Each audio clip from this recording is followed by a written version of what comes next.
সামুদ্রিক মৎস্য সংরক্ষণ ও টেকসই মৎস্য আহরণের জন্য বঙ্গোপসাগরের বাংলাদেশ জলসীমায় 15 এপ্রিল মধ্যরাত থেকে শুরু হয়েছে মাছ ধরার উপর 58 দিনের সরকারি নিষেধাজ্ঞা, যা চলবে আগামী 11 জুন মধ্যরাত পর্যন্ত। ফলে কর্মহীন হয়ে পড়েছেন সাগরের জেলেরা।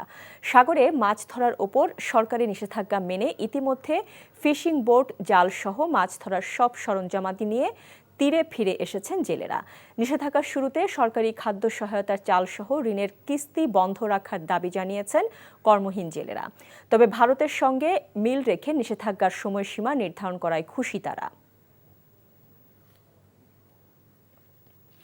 বান্ডেল থাকলে প্রতি সেনমানিতে টাকা বাঁচবে। বিকাশ সেনমানি বান্ডেল কিনে জিতুন প্রতি লেনদেনে।